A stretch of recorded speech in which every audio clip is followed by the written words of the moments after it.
વિદ્યાર્થી મિત્રો મજામાં છો?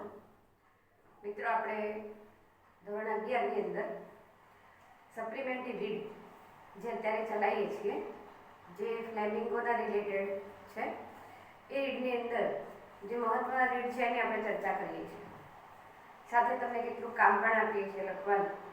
હવે એમાં રીડ નંબર 9 ની વાત કરીએ તો આપણે જોયું હતું કે એમાં કહે છે કે માણસને કેટલી જમીન જોઈએ એના આધારે આપણે અહીંયા લાસ્ટ ટાઈમ ડિસ્કસ કરી હતી કે પેહોમ નામનો એક ધનવાન વ્યક્તિ છે જેની પાસે ખૂબ જમીન છે, પણ ખૂબ લાલચુ છે, જેના કારણે હવે એને વધારે જમીન જોઈએ છે. તો એક દલાલ મળી જાય છે જમીનનો, અને દલાલ એને માહિતી આપે છે કે બાજુના દેશની અંદર બાસ્કર દેશમાં એક સરદાર છે, અને એ સરદાર પોતે શરત રાખીને તમે 1000 રૂબલ ભરો એટલે તમે જેટલી જમીન જોઈએ એટલી મેળવી શકો છો. અહીંયા પેહોમને ખૂબ જ લાલચ થાય છે ને હવે એ પોતે દેશના સરદારને મળવા માટે જાય છે. ત્યારે શું થાય છે હવે આપણે આગળ જોઈએ. આપણે અગાઉ પણ વાત કરી હતી, એટલે હવે આગળ આપણા રીડમાં આગળ વધીએ. કે છે પેહોમ was very happy. He made the necessary preparation and went to the land of the Baskers. He had taken with him a servant, a horse cart and some valuable gifts for the Baskers.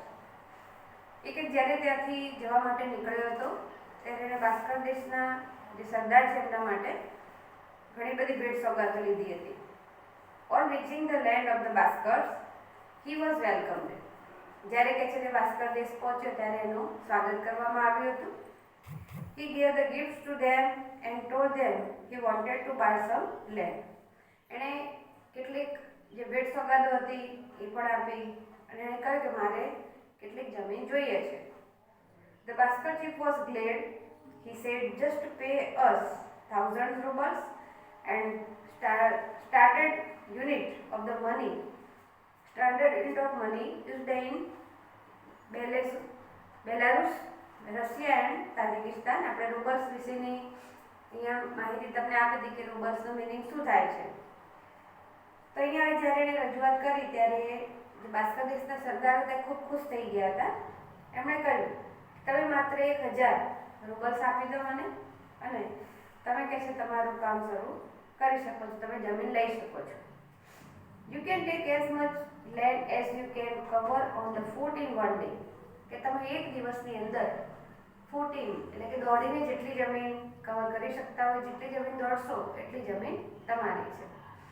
You should start walking at sunrise and you must return before sunset. કે જ્યારે સૂર્યોદય થાય ત્યારે તમારે દોડવાનું શરૂ કરવાનું અને સૂર્યાસ્ત પહેલાં તમારે પાછું આવી જવાનું છે. અને એ સમયમાં તમે જેટલું દોડ્યા છો એ જમીન તમારી છે.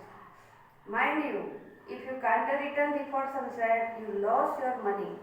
એટલે જો તમે સૂર્યાસ્ત પહેલાં પાછા નથી આવતા તો તમે તમારા પૈસા ગુમાવો છો અને તમે જમીન પણ મળશે નહીં. પેહોમ agreed. It was not a bad bargain. After all, it was decided that Pehom would have his land the next day. પેહોમ તો સંમત થઈ ગયા હતા. પોતે કહે છે કે બહુ નુકસાનનો ધંધો નથી, ડીલ કે આપણે કરી છે અહીંયા એ નુકસાની નથી. આપણે નક્કી કરી નાખ્યું કે બીજા દિવસે તો જમીન આપણી હશે. At night Pehom went to bed. He had terrible dream.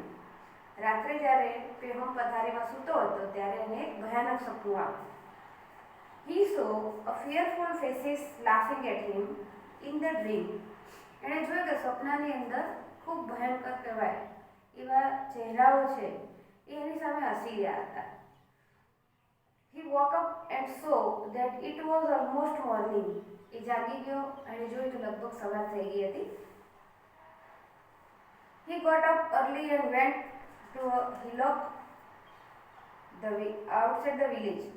એ કે છે વહેલા જાગી ગયો, તૈયાર થઈ ગયો છે અને જે ગામની અંદર તો ગામની બહાર આઉટસાઇડ વિલેજ એટલે ગામની બહાર એક ટેકરી હતી ત્યાં પહોંચી ગયો છે. hillock એટલે કે a small hill.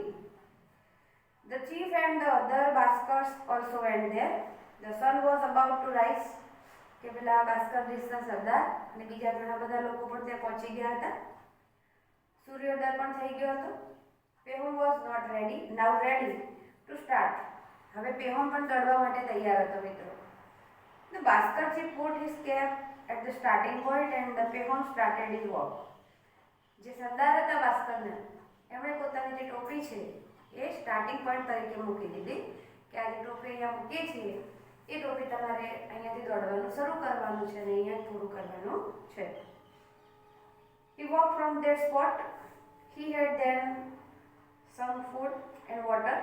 He taken some food and water with him. એને થોડો ખોરાક પણ લઈ લીધો, સાથે પાણી પણ લઈ લીધું છે. He had also taken a spade to mark the land. એણે એક પાવડો પણ લઈ લીધો છે જેથી કરીને જ્યાં સુધી દોડશે ત્યાં પોતે નિશાની કરશે.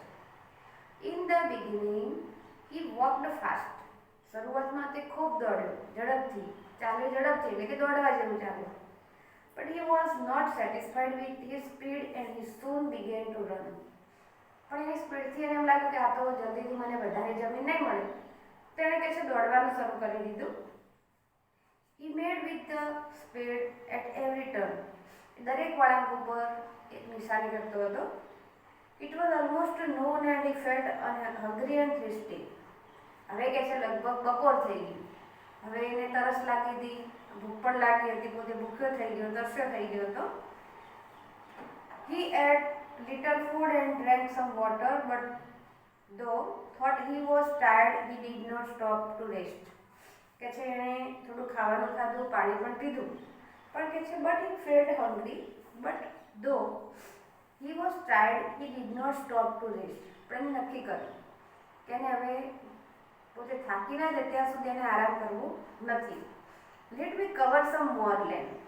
Let me cover some more land. He said to himself and continued to run. દોડતો જાય છે અને મનમાં બોલે છે કે હજુ મને થોડી જમીન કવર કરી લઉં, થોડી જમીન વધારે હું દોડી લઉં, થોડી જમીન વધારે દોડી લઉં, એ મનમાં બોલતો બોલતો દોડવાનું ચાલુ રાખે છે. He ran for some more time. થોડો વધારે સમય તે દોડ્યો. હજુ મિત્રો એ દોડે જ છે, પાછો વળ્યો નથી. The sun was moving westward.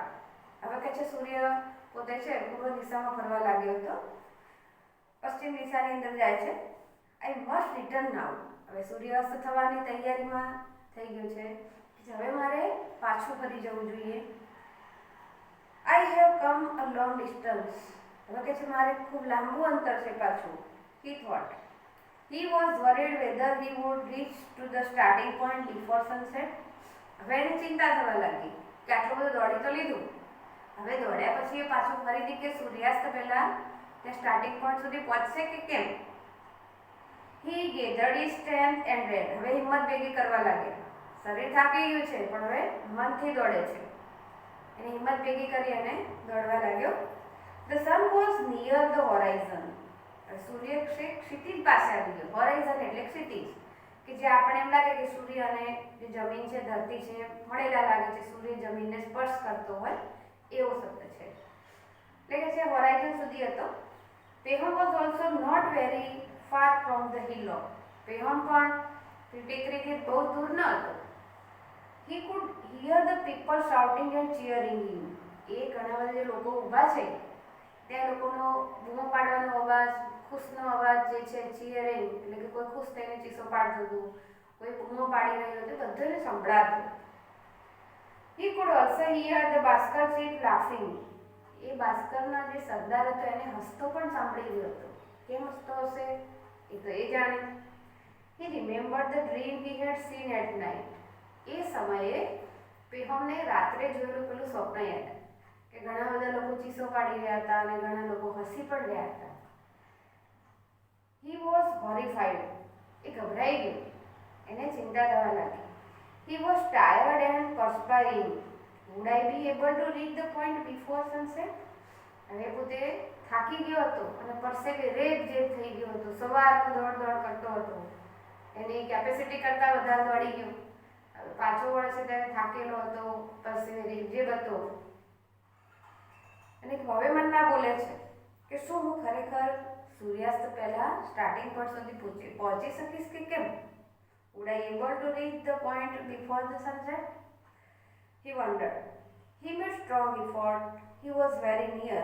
એને ઘણો મોટો પ્રયત્ન કર્યો, મજબૂત પ્રયત્ન, કારણ કે શરીર થાકી ગયું છે અને પછી કે છે he was near to the point and reached it too. એ પેલો જે સ્ટાર્ટિંગ પોઈન્ટ હતો ત્યાં પહોંચી ગયો છે, એના નજીક પહોંચી ગયો હતો. But as he touched the cap which marked the starting point he collapsed. એ ત્યાં પહોંચી ગયો છે, પહોંચી ગયા પછી એ કેપને અડે પણ છે, પણ એને અડતાની સાથે ત્યાં એ ફસડાઈ પડે છે. કોલેપ્સ નીચે પડી જવું, ફસડાઈ જવું, થાકીને ઢળી પડવું. Though he had covered the vast stretch of land, it was of no use. કે એણે ઘણી બધી જમીન તો કવર કરી નાખી હતી દોડીને કે આ જમીન મારી છે, but it was no use, પણ કે એનો કોઈ ઉપયોગ ન હતો. જમીન તો આવી ગઈ હતી પણ એનો ઉપયોગ ન હતો. કેમ? He needed land no more than the size of his body. એને કહે છે માત્ર એના શરીર જે હતું એની જે સાઈઝ એટલે કે જે કદ હતું એનાથી વધારે જમીનની જરૂર હવે નહોતી. એટલે કે હવે મૃત્યુ પામી ગયો હતો, અને મૃત્યુ પામ્યા પછી માણસ જેટલો એ સૂઈ શકે છે, એને જમીનમાં દફનાવી શકાય એટલી જ જમીન એને જોઈએ છે. એનાથી વધારે જમીન માણસને જોઈતી નથી. જે લોકોને દફનાવવામાં આવે જમીનની અંદર દાટી દેવામાં આવે છે, એ લોકોને એટલી જ જમીન માત્ર જોઈએ છે જેટલું દોડશે એમાંથી કશું જ એની સાથે આવતું નથી. એટલે એ લખ્યું છે કે એને માત્ર એ પોતાનું શરીર જ્યાં દાટી શકાય છે એટલી જ જમીન એને જોઈતી હતી. એટલે કે પેહોન છે મૃત્યુ પામી ગયો.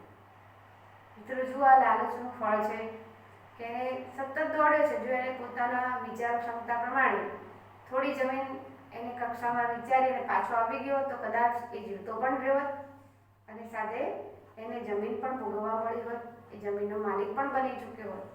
પણ કે છે અતિ સર્વત્ર વર્જયતે, જે લાલચ છે એની અહીંયા વાત કરી છે.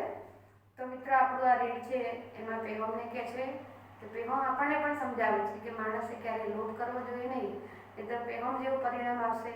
આખી જિંદગી દોડ કરીશું, અને જ્યારે આપણે આ સમય આપણે જે દોડેલું છે, ભેગું કરેલું છે, ભોગવવાનો સમય આવે છે ત્યારે આપણે એને લાયક રહેતા નથી.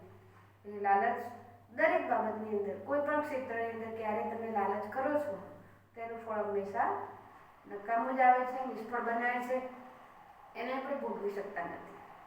આશા રાખું કે આ રીડમાં તમને સમજણ પડી હશે. મિત્રો આ જે રીડ છે એની સમરી તમને હું નેક્સ્ટ લેક્ચરમાં લખાવીશ, કારણ કે સમરી રાઇટિંગ એ કેટલાક મિત્રો આપણા શરૂઆતના રીડમાં મેં લખાઈ હતી, કેટલાક મિત્રોનું એવું કહેવું છે કે મેં હજુ સમરી રાઇટિંગમાં ખબર નથી પડતી. તો સમરી રાઇટિંગ આપણે હવે નેક્સ્ટ લેક્ચરમાં આ રીતે લખાવીશું, જે તમે નોટબુકમાં પણ લખશો. બીજું કે તમે ખાસ લખ્યા પછી કેટલાક ફોટોગ્રાફ્સ પણ મોકલશો, જેથી કરીને એમ થાય કે ઘણા બધા વિદ્યાર્થીઓ છે 11મા ધોરણની અંદર આપણા કોમર્સ સેક્શનના, આર્ટ સેક્શનના, એ લોકો સરસ કામ કરે છે, એનું પરિણામ પણ સારું છે. કેટલાક હજુ બિલકુલ સાયલન્ટ છે, એ પણ કામ બતાવે તો સારું છે. Thank you.